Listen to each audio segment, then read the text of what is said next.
हर रुख से जिसका दामन किरदार पाक हो, हर रुख से जिसका दामन किरदार पाक हो, कौले रसूल हक़ का वो अरमान तो बनो, और सुन्नी शिया वहाबी तो बन जाना बाद में, पहले तुम एक सच्चे मुसलमान तो बनो। मुझे लग रहा है कि पूरी उम्मत में झगड़ा जो है वो कुरान का नहीं है, झगड़ा रहल का है। रहल समझते हैं ना, जिस पे कुरान रखा जाता है।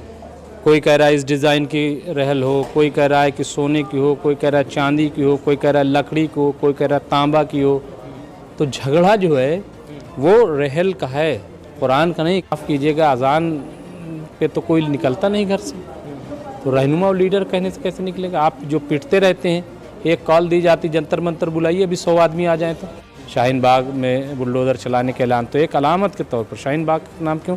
क्योंकि सीए की तहरीक के से शाहीन बाग पूरी दुनिया में फेमस है। एक जहांगीरपुरी नाम देखिए आप, और एक शाहीन बाग। एम्स में भी कई डॉक्टर फिर रिसर्च करते हैं उस पर, फिर एक डॉक्टर ऑपरेशन नहीं करता है। और जब तक सब अगर अलग अलग बैठेंगे, साहब मैं तो इमाम हूँ, कोई कहेगा मैं तो आलिम दीन हूँ, कोई कहेगा साहब मैं तो प्रोफेसर हूँ, कोई कहेगा मैं तो सियासतदान हूँ, तो सब अपना अपना लिए फिर बैठे रहेंगे और सब पीटेंगे। इतना बड़ा लीडर फ़ोन करता रहा और किसी ने सुना? कितना बड़ा आदमी था और कितनी बड़ी इमारत थी कि पनाह लिए हुए थे वहाँ 40-50 लोग, पूरी बिल्डिंग उड़ गई। तो ये कोई ना समझे कि हम बहुत बड़ी इमारत में बैठे हैं तो बच जाएंगे। कि जेनोसाइड की 10 स्टेज होती है और 9वीं स्टेज पे हम पहुँच गए। 9वीं स्टेज ये होती है कि सरकारी एजेंसियाँ एक ख़ास तबके के ख़िलाफ़ हो जाती हैं और फिर उसके बाद सफाया। इस तरह आज मुसलमान हर जगह मारा पीटा जा रहा है और ख़ुद जलील हो रहा है, उसका ज़िम्मेदार वो खुद है। मेरे साथ मुमताज़ आलम रिजवी साहब मौजूद हैं, जो सीनियर सहाफ़ी भी हैं। मुमताज़ साहब, आज मुसलमानों के साथ तमाम तरीके के हालात आम हैं, हर जगह जलील हो रहा है, मारा पीटा जा रहा है, इसकी क्या वजह मानते हैं आप? सबसे पहले तो देखिए, मुझे लग रहा है कि कोई एक वजह हम इसको नहीं मानते हैं, और जब कई वजह हों तो सबसे पहली जो वजूहात हैं वो ख़ुद में तलाश करनी चाहिए, मुझे लग रहा है कि। और मुझे लग रहा है कि मैं कई बार कह चुका हूँ कि जो एक इत्तेहाद होता है, एक जो अपनी क़ुव्वत होती है, वो इत्तेहाद कायम करना चाहिए। और जब कुरान अल्लाह की तरफ से नाजिल हुआ और रमज़ान का चूँकि महीना है, तो एक आयत उसमें आई, बिस्मिल्लाहिर्रहमानिर्रहीम वातसिमू बिहब्लिल्लाहि जमीअन वला तफर्रकू, और तुम सब मिलकर अल्लाह की रस्सी को मजबूती से पकड़ लो, तफ़रक़ा अंदाज़ी न करो, तफ़रक़ा पैदा न करो। लेकिन आप देखिए कि आज अगर सबसे ज़्यादा कहीं तफ़रक़ा है तो वो हमारी मिल्लत में, हमारी कौम में है। मुझे याद आता है प्रेमचंद का अफ़साना ईदगाह, हालांकि वो दूसरे पस मंज़र में था, लेकिन वही सूरत हाल लगती है कि कई बार तो हम लोग एक साथ भी खड़े हो जाते हैं, लेकिन जैसे ही मस्जिद से बाहर निकलते हैं, इमाम बाड़ों से बाहर निकलते हैं, दरगाहों से बाहर निकलते हैं, मैं ये भी कह लूँ, तो फिर अपने अपने ख़ैमों में जो है वो बढ़ जाते हैं। तो मुझे लग रहा है कि जब इंसान कमज़ोर होता है तो कमज़ोर पे बीमारियां भी हावी होती हैं और मसाइल भी हावी होते हैं। जब इंसान स्ट्रांग होता है तो बीमारियां भी नहीं आती हैं। क्यों? आदमी सेहतमंद रहना चाहता है। तो अगर कौम को, मिल्लत को ये लगता है कि उनके मसाइल दूर हों, ठीक है, तो पहले ख़ुद को मजबूत करें, मुत्तहिद हो। जो बुनियादी मसाइल हैं कम से कम उन्हीं को लेकर के मुत्तहिद हो। और इत्तेहाद का मतलब ये नहीं है कि हम किसी के ख़िलाफ़ सफ़ारा हो रहे हैं, ख़ुद को मजबूत कर रहे हैं। तो मुझे लग रहा है कि ये जो मसाइल हैं, जो हमले हो रहे हैं, चाहे वो हिंदुस्तान में हो चाहे हिंदुस्तान के बाहर हो, वो सिर्फ़ इस वजह से है कि न सिर्फ़ ये कि हमारा ईमान कमज़ोर हुआ है, बल्कि हमें लगता है कि जो बिखराव है, जो इंतशार है, वो भी बहुत अहम है। तो जब तक हम इंतशार को इत्तेहाद में तब्दील नहीं करते हैं, तब तक जो है बात बनेगी नहीं। और शेर है कि हर रुख से जिसका दामन किरदार पाक हो, हर रुख से जिसका दामन किरदार पाक हो, कौले रसूल हक़ का वो अरमान तो बनो, और सुन्नी शिया वहाबी तो बन जाना बाद में, पहले तुम एक सच्चे मुसलमान तो बनो। बिल्कुल मुमताज़ साहब, आपने सही कहा कि सबसे पहले मुसलमान तो बनो, लेकिन मुसलमान आज की तारीख में कोई तो देवबंदी बन रहा है, कोई बरेलवी बन रहा है, कोई अहले हदीस और कोई कादियानी, सबके अपने अपने अलग अलग फ़िरके हैं। एक दूसरे की मस्जिदों में नमाज तक वो पढ़ने जो है नहीं जाते। क्या जो आज ये पूरी आलमी सतह पर ही हम देखते हैं, पूरी आलमे की मुसलमानों की जब बात करते हैं, तो क्या इसके ज़िम्मेदार वो ख़ुद नहीं है? और इसको किस तरह देखते हैं आपके वो इस चीज़ का ज़िम्मेदार मौजूदा हुकूमत को या दूसरे तमाम लोगों को जो है बनाना शुरू कर देते हैं? देखिए, मुझे लग रहा है कि पूरी उम्मत में झगड़ा जो है वो कुरान का नहीं है, झगड़ा रहल का है। रहल समझते हैं ना, जिस पे कुरान रखा जाता है। कोई कह रहा है इस डिज़ाइन की रहल हो, कोई कह रहा है कि सोने की हो, कोई कह रहा है चांदी की हो, कोई कह रहा है लकड़ी की हो, कोई कह रहा है तांबा की हो। तो झगड़ा जो है वो रहल का है, कुरान का नहीं, क्योंकि कुरान तो एक है। और कुरान जब एक है तो पैगाम एक है। हमारा कुरान एक, खाना काबा एक, मस्जिद नबवी एक, रसूल एक, अज़ान एक, नमाज एक, नमाज भी एक है। तरकीब अगर थोड़ी सी है तो ये कोई ऐसा तो है नहीं कि वो तो तरह तरह से आई हैं तो ठीक है। तो कहने का मतलब ये है कि इसके बावजूद जो झगड़े हैं, मुझे लग रहा है कि देखिए, मसलक होना भी कोई ऐसी बुरी चीज़ नहीं है। ठीक है, मसलक हो, लेकिन जो असल इशूज़ हैं, भाई इंसानियत भी तो कोई चीज़ है। इस्लाम क्या सिखाता है? मौलाए कायनात हज़रत अली इब्न अबू तालिब अलैहिस्सलाम से किसी ने पूछा कि ये बताइए दीन की तारीफ़ कैसे आप करेंगे अगर बहुत मुख्तसर अंदर? तो आपने फरमाया कि इताअत परवरदिगार और ख़िदमत खल्क़ दीन इस्लाम है। अल्लाह की इबादत, इताअत और दीन खल्क़। तो ये जो हम कर रहे हैं कि ख़िदमत खल्क़ का जज्बा हमारे अंदर ख़त्म हो गया है। आप जिस मसलक में हैं रहिए, लेकिन इंसानियत तो झलके। आप देवबंदी हैं तब भी इंसानियत झलकनी चाहिए, अखलाक जो है वो आपका नज़र आना चाहिए। आप बरेलवी हैं तब भी अखलाक नज़र आना चाहिए, भाईचारा नज़र आना चाहिए, मोहब्बत नज़र आना चाहिए। आप शिया हैं तब भी जो है आपका अखलाक जो है वो ज़ाहिर होना चाहिए, क्योंकि आप नमाज रोज़े के पाबंद हैं अगर। हाँ, तो मसलक थोड़ी आड़े आता है, आड़े आता है असल में पेट। जब पेट बड़े बड़े हो गए हैं, ठीक है, तो वो कैसे भरे जाएं? सोने और चांदी से, खाने से भी नहीं।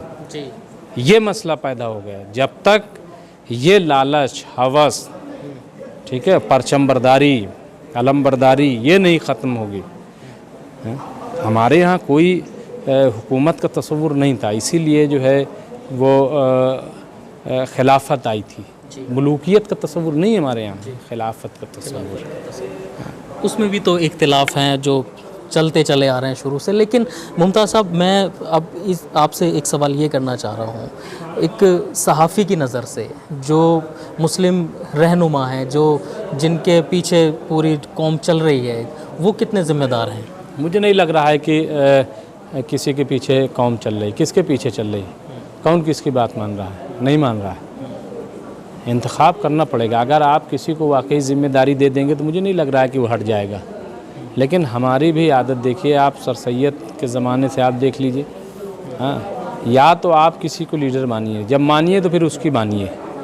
आज माफ़ कीजिएगा, अज़ान पे तो कोई निकलता नहीं घर से, तो रहनुमा और लीडर कहने से कैसे निकलेगा? आप जो पिटते रहते हैं, एक कॉल दी जाती, जंतर मंतर बुलाइए, अभी 100 आदमी आ जाएँ तो नहीं आएंगे। तो इसलिए आप कहाँ रहनुमा, कौन लीडर है? कोई इमामों की बात नहीं मान रहा है, अपने उलमा की बात नहीं मान रहा है। नमाज पढ़ लेंगे वो ठीक है, ठीक है। उलमाओं पर भी तो अब सवाल उठने शुरू हो गए हैं कि अब कोई आवाज़ नहीं उठ रही है। आखिर रास्ता क्या बचता है मुसलमानों के पास? ऐसा है कि सब आवाज़ उठे, सब कुछ हो, लेकिन जब सर जोड़ करके बैठेंगे, अभी मान लीजिए कोई निकल पड़े तो भी कह देंगे साहब ये देखिए झगड़ा लड़ा दिया, ये भी तो है ना। मान लीजिए मैं एक मिसाल दूं, अभी शाही इमाम सैयद अहमद बुखारी साहब हैं, मान लीजिए, तो अभी जैसे आगे पूरी मामला है, तो एक साहब ने लिखा कि साहब इमाम साहब नहीं पहुँचे, ठीक है, उन्होंने काम किया, मैं जानता हूँ पुलिस के लेवल पे, उस पर कैसे उन्होंने, लेकिन अब वो वहाँ पहुँच जाए अभी एक और बखेड़ा, तो लोग कहेंगे ये देखिए साहब चले गए और मरवा दिया लोगों को। तो अब क्या है कि बहुत एहतियात की ज़रूरत है। लेकिन मैं फिर कह रहा हूँ कि इसमें तमाम जो, चाहे वो सियासतदान हो, चाहे वो दानिश्वर तबका हो, चाहे वो उलमा का तबका हो, चाहे वो आइम्मा का तबका हो, जो भी है, ठीक है, उन सबको सर जोड़ के बैठना पड़ेगा, मसले पर गौर करना पड़ेगा और रास्ता तलाश करना पड़ेगा, क्योंकि हालात जो हैं वो बड़े कशीदा हैं, भयंकर हालात हैं। मैं आपको बता दूं, भयंकर। अभी मौलाना नियाज़ अहमद फ़ारूक़ी साहब जो कि जमीयत उलमा हिंद के कौमी सेक्रेटरी हैं, सुप्रीम कोर्ट हैं, उन्होंने जहांगीरपुरी के बाद बताया जिस तरीके से वहाँ सरकारी एजेंसियाँ एक ख़ास तबके को, और अभी भी शाहीन बाग देख लीजिए, शाहीन बाग में बुलडोज़र चलाने के ऐलान, तो एक अलामत के तौर पर शाहीन बाग का नाम क्यों, क्योंकि सीए की तहरीक के से शाहीन बाग पूरी दुनिया में फेमस। एक जहांगीरपुरी नाम देखिए आप, और एक शाहीन बाग, ठीक है। तो बात ये नहीं है एक बुलडोज़र ऐसा थोड़ी कि इससे पहले नहीं चले, ऐसा नहीं है। आप कॉमनवेल्थ गेम जब दिल्ली में होना था तो शीला सरकार ने कितने बुलडोज़र और वो चलाए प्लेन, तो ऐसा नहीं कि पहले नहीं चला। लेकिन अब जिस तरीके से उसको हाईलाइट किया जाता है, एक नफ़रत की बुनियाद में एक उसको पॉलिटिसाइज किया जाता है, एक तीर दो शिकार जो है, मतलब कहीं ना कहीं खौफ और दहशत का माहौल भी बनाने की कोशिश का यही है कि लोग निकलें, बैठें सर जोड़ करके, और ये ऐसे नहीं होगा कि आप अकेले चले गए और वो अकेले चले गए, ये ऐसे नहीं होगा। मर्ज़ जो है वो काफ़ी बढ़ गया है, काफ़ी बड़ा हो गया है, और उसके लिए जैसे ज़्यादा ख़तरनाक जब मर्ज़ हो जाता है ना, तो एम्स में भी कई डॉक्टर फिर रिसर्च करते हैं उस पर, फिर एक डॉक्टर ऑपरेशन नहीं करता है, फिर उसमें पूरी टीम बनाई जाती है, कमेटी बनाई जाती है। मैं जानता हूँ एम्स में जब अगर कोई ज़्यादा ख़तरनाक किस्म का मरीज़ आ जाता है ना, तो फिर वो एक डॉक्टर काम नहीं करता उस पर बाकायदा एक कमेटी बना दी जाती है, और कमेटी जो है वो रिसर्च करती है कि इसको कैसे ऑपरेट करना है। तो अब इतना ज़्यादा बड़ा मर्ज़ हो गया है कि अब एक कमेटी यानी मिल्लत की, जिसमें मैं फिर कह रहा हूँ आपसे, फिर कह रहा हूँ कि इसमें न सिर्फ़ ये कि उलमा की ज़िम्मेदारी है, न सिर्फ जो है इसमें आइम्मा की ज़िम्मेदारी है, न सिर्फ इसमें दानिश्वर तबका की ज़िम्मेदारी है, और न इसमें सिर्फ जो है वो सियासतदान की और समाजियात से ताल्लुक़ रखने वाली, इसमें सब की ज़िम्मेदारी है। और जब तक सब अगर अलग अलग बैठेंगे, साहब मैं तो इमाम हूँ, कोई कहेगा मैं तो आलिम दीन हूँ, कोई कहेगा साहब मैं तो प्रोफेसर हूँ, कोई कहेगा मैं तो सियासतदान हूँ, तो सब अपना अपना लिए फिर बैठे रहेंगे और सब पीटेंगे, कुछ होने वाला नहीं है। आखिरी सवाल यही मुमताज़ साहब, क्योंकि आपका जो नज़रिया है सहाफ़ी वाला है, और दुनियावी और समाजी और सियासी, आप सभी नज़रियों से देख करके इन सभी चीज़ों के जवाब दे रहे हैं, सभी सवालों के जवाब दे रहे हैं। आखिरी सवाल यही है कि क्या लगता है आपको जो ज़िम्मेदारान लोग हैं, जैसे आपने बताया, चाहे वो आइम्मा हो या तंजीम हो या सियासी हो, कहीं ना कहीं वो अपने जो ताल्लुकात हैं वो ख़राब नहीं करना चाहते? किससे? जैसे भी खामोश हैं, सरकारों से या जिम्मेदारों नहीं, से? देखिए ऐसा है कि ताल्लुकात अब कौन ख़राब करना चाहता है, किसके अच्छे हैं, ये देखने वाली बात होगी। और जो बड़ा होता है थोड़ा से वो घबराता है, लेकिन मैं कह रहा हूँ ना कि देखिए, मैं क्या कह रहा हूँ कि बैठने का मतलब ताल्लुकात थोड़े ख़राब हो जाएंगे। आप सब बैठिए, बैठने से भी घबरा रहे हैं। नहीं, तो हुकूमत से बात कीजिए ना, भाई हुकूमत क्या चाहती है। आप बैठिए, मीटिंग कीजिए, उसमें पॉइंट आउट कीजिए जो मसाइल हैं, फिर सरकार से बात कीजिए कि सब भाई आप चाहते क्या हैं, क्या आप चाहते हैं, हमें मारना चाहते हैं, हमें भगाना चाहते हैं, हमें रखना चाहते हैं, हमें जलील करना चाहते हैं, भाई करना क्या चाहते हैं ये हुकूमत से पूछें। इतना डरने की भी ज़रूरत नहीं है, वरना नंबर आएगा तो वो कहते हैं ना, बकरे की माँ जो है वो कब तक खैर मनाएगी। तो अगर नंबर आएगा तो फिर काटे तो जाओगे, साफ सी बात है, उसमें तो बचोगे नहीं। एहसान जाफरी मिसाल है गुजरात में, इतना बड़ा लीडर फ़ोन करता रहा और किसी ने सुना, कितना बड़ा आदमी था और कितनी बड़ी इमारत थी कि पनाह लिए हुए थे वहाँ 40-50 लोग, पूरी बिल्डिंग उड़ गई। तो ये कोई न समझे कि हम बहुत बड़ी इमारत में बैठे हैं तो बच जाएंगे। सबसे पहले वो निशाना बिल्डिंग बनेगी। मैं आपको बता रहा हूँ, अगर हालात और जिस तरीके की जेनोसाइड जो मैं बता रहा था नियाज़ अहमद फ़ारूक़ी साहब, तो उन्होंने कहा, बात घूम गई थी कि जेनोसाइड की 10 स्टेज होती है और 9वीं स्टेज पे हम पहुँच गए। 9वीं स्टेज ये होती है कि सरकारी एजेंसियाँ एक ख़ास तबके के ख़िलाफ़ हो जाती हैं और फिर उसके बाद सफाया। तो अगर 9वीं स्टेज वाकई है जैसा कि मौलाना नियाज़ अहमद फ़ारूक़ी साहब ने कहा, तो फिर अब कोई मौका नहीं है। अब बैठना चाहिए, बैठना चाहिए, बैठना चाहिए और तमाम मसलक, तमाम इख्तिलाफ़ात से ऊपर उठ करके, तमाम बंधनों से, और फिर मैं कह रहा हूँ कि इसमें सारे लोग आएँ, चाहे जिस तबके से ताल्लुक़ रखते हैं। जी, बहुत बहुत शुक्रिया मुमताज़ साहब बात करने के लिए। मौजूदा वक्त के हालात का जो तगाज़ा है वो यही है कि अपने अपने मसलक को छोड़ करके एक प्लेटफॉर्म पर आएँ, एक जगह मुत्तहिद हों, इत्तेहाद हों और हुकूमतों से सवाल करें कि आखिर उनकी क्या मंशा है और वो चाहते क्या। दिल्ली से एक शाम टीवी के लिए मैं अब्दुल वाजिद चिश्ती निज़ामी।